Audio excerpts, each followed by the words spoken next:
Hello and welcome to Rambling Runner Reviews, and today we are talking about the New Balance RC Elite 2. So this is one of the shoes that has taken the world by storm with the advent of the Marathon carbon-plated racers. Now these are eponymous now, but at the same time, there are so many differences between so many of these shoes that it's really important to dive into why some of these are better fit for certain people and the use cases for these shoes. Because while they all may be in the same category when you go onto Running Warehouse or any other website where you can buy some of these shoes, they're not all the same. They can't be used all the same, and there are durability questions as well. So let's talk about this. I've used this shoe many, many times.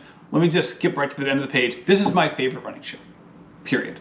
Regardless of category, this is my favorite running shoe because it can do everything. Easy runs, recovery runs, tempo work, threshold pace, races, marathons, the whole gamut. This shoe does it all, and it does it in an incredibly comfortable way. So let's just start with the upper. This upper, let me just also start here. This is version 2 of the RC Elite. Version 1 was well received by a lot of people, but this is a complete remodel. Okay, this is not a just slight alteration of the previous model. This is a totally different shoe, okay? The upper here, as you can see, is a very, very breathable engineered mesh that fits absolutely perfectly. This is the most comfortable shoe that I currently run in, okay? I just did the review of the Asics Gel Nimbus 24, which is also an extremely comfortable shoe when you're just walking around, but not when you're running in it. This is the most comfortable shoe I own from a running perspective, which is remarkable because for a lot of racers, the upper is kind of an afterthought. The point of the upper is basically to make sure your foot isn't completely falling off the platform and to make it as light as possible so that the shoe is as light as possible. Now, this shoe is incredibly light, okay? For a men's size 9, it's 7.8 ounces, which is great. For women's size 8, it's 6.5. So it's definitely in the racer category from weight perspective. But the upper, all right, it fits very well. As you can see, this is a unique thing. The distance of the eyelet chain is pretty short. It really is an extended vamp here in the toe section, which at first when you're lacing up, you notice it like, hey, wait, this is a little different. You can't really put your finger on it at first, but then you kind of figure it out. The tongue, it sits fine. And this is the difference for a lot of the carbon-plated racers, is that there is actually padding in the heel, okay? It's not just, you know, like the Adidas Adios Pro 2, which is just cellular mesh all the way around. It doesn't give you a ton in the heel, and that works just fine. But this isn't just getting by, this is really feeling great, which is a totally different scenario for the vast majority of carbon-plated racers. So I cannot say enough things about the upper. Let's go to the outsole. I like to save the midsole for last, because that's the most important part, okay? I have over 150 miles in this shoe, all right? This rubber is kind of wearing out right here. I own a 4-foot striker, so I get a lot of pressure here from a landing perspective. But look at the rubber. Overall, it looks great. Okay, this is 150 miles into this shoe. You see the exposed portions here. It's a little dirty, but ultimately, there's no big wear and tear there.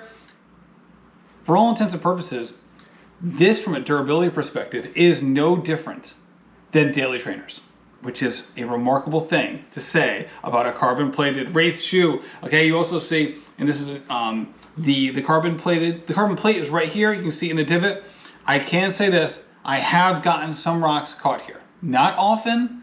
Has it happened? Yes, which stinks. I mean, it just stinks, right? If you're gonna open it up wider, I guess, so you won't get any stragglers kind of catching a ride with you. You know, hitchhikers, I should say, catching a ride. But that's kind of really the only real problem I have with this shoe. And then let's get to the midsole. Okay, this is a fuel cell midsole. It's extremely squishy. It's exactly the same durometer that you're gonna see in the New Balance Rebel V2. Okay, it's very, very soft. The carbon plate in here not only provides the propulsion which you want from a carbon-plated shoe, but it also provides some stability for this very, very soft midsole, which is also a key part. Okay, if you've put on the Rebel V2 or just even touch it, your fingers can just slide right through it.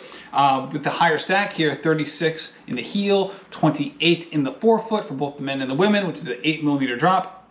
You know, plenty of midsole stack. It can go the distance. This can be easily be an ultra shoe if you're running on a course that doesn't necessitate using a trail shoe. And with the carbon plate in there, it isn't too wobbly. It's actually not wobbly at all. I feel like it's actually pretty stable for a shoe like this. And then the propulsion element. Okay, so this is a carbon plate racer. You can see, again, I have 150 miles in this shoe, so it's a little more bendy than it was when I took it out. But this is not an Asics Metaspeed Sky, which is extremely snappy and rigid. Okay, this carbon plate does have some give to it, which for me works very well. Okay, I am a 4-foot striker, but on my left side, my ankle just isn't quite as strong. I sprained my ankle so many times in my life, and the back of my ankle just can't quite deal with a super rigid carbon plated shoe. All right, it gives me trouble, and this shoe has never given me trouble. Okay, it's stiff, but it's not too stiff. Okay, so from a pacing perspective, say from a use case scenario, I feel like basically 10K and up, this shoe is marvelous into the ultras. All right, if you had someone who's going to do even a 100-miler on the roads, I would tell them to use this shoe. It's extremely comfortable all the way through. Okay, the propulsive element. Okay, because this fuel cell is so squishy, and because it does lack some of the snap that you're going to get from the Vaporfly, that you're going to get from the Asics Metaspeed Sky, and even a little bit from the Adidas Adios Pro 2. Actually, even from the Atreyu Artist, which is on the stiffer side as well. If you're doing 5K and below, this might not be the fastest shoe that you wear. It's still incredibly fast, but there may be some faster options. But ultimately, if you're buying a carbon plated shoe, you're probably not buying it for 5K and under. You're probably buying it for something a little bit longer. In which case, I think this thing works really well. So weight perspective. Okay, I mentioned before the weights. So 6.5 for the women's side, 7.8 for the men. Now that is incredibly light. However, you will notice that that's about an ounce or so higher than you're going to get in the Asics Metaspeed Sky and the Vaporfly. Okay, this is around the same weight as the Adidas Adios Pro 2. The Lightstrike Pro midsole in that one is just a dense foam, which I love that foam. That might be my favorite foam of them all. I think the upper contributes to the weight on here, which for me is fine. I will take that trade-off because it just is so comfortable. And you combine that with the fact that you can put in hundreds and hundreds of miles into this shoe.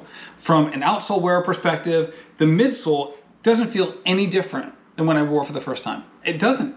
The wear and tear on the midsole has been non-existent. You combine that with an upper that feels great, you can wear this shoe plenty. You're going to get an unbelievable value on this shoe. It costs $220 to $230, which is nothing to sneeze at. That's a lot of money. But you're going to get so many miles out of this shoe, and fast miles to boot, that I would absolutely recommend it. This is my favorite shoe of 2021 and so far in 2022. I cannot recommend it strongly enough. I did lay out some cases where there might be a better shoe for some people if you really want that stiff feeling, or if you just want the lightest possible shoe on your foot.